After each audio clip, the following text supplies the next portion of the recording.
So for factors of production, we tell the GDP of a country is about the output, right? Output, yes or no, please? I said GDP is about output, yes or no? Yes. Great.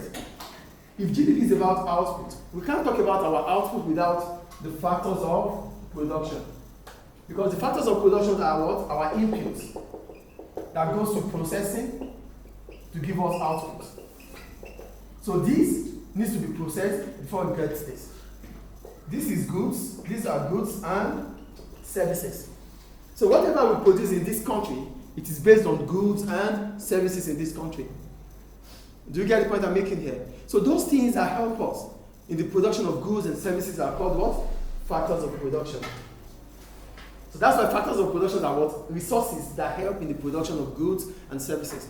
And this definition is my definition anyway. So we move on.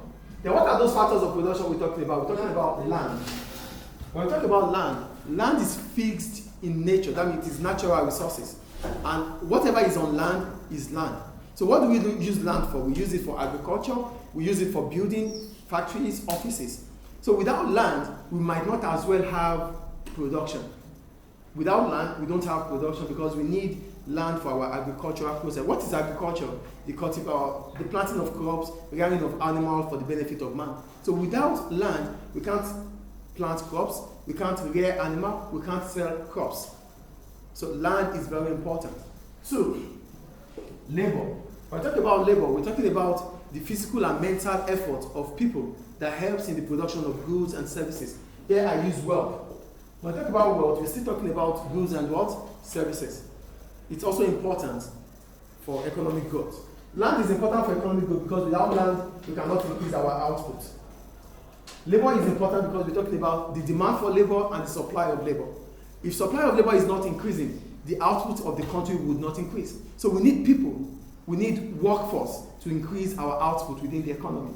The third one, capital. When we're talking about capital, we're simply talking about equipment, resources that help us to create other resources. These are laptop, these are air conditioning, these are board. They help us in production, machinery, equipment. Without these things, we cannot increase our output. So that is why capital is what?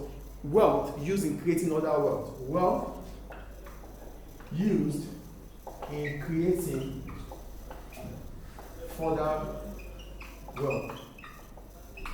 So it is human-made wealth. That means the machines are used. Why do we use the machine? We use them to work. We use equipment to work. So without this, we don't talk about increase in GDP. And the last one, enterprise.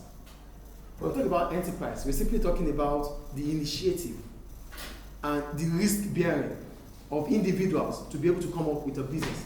So without enterprise, we're not going to be able to talk about capital, labor, or land.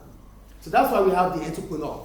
Who is that individual who has taken the risk to set up a business? So that entrepreneur controls other factors of production. So if we're going to talk about economic growth, economic development, we need what? The factors of production. Any question about that? Thank you.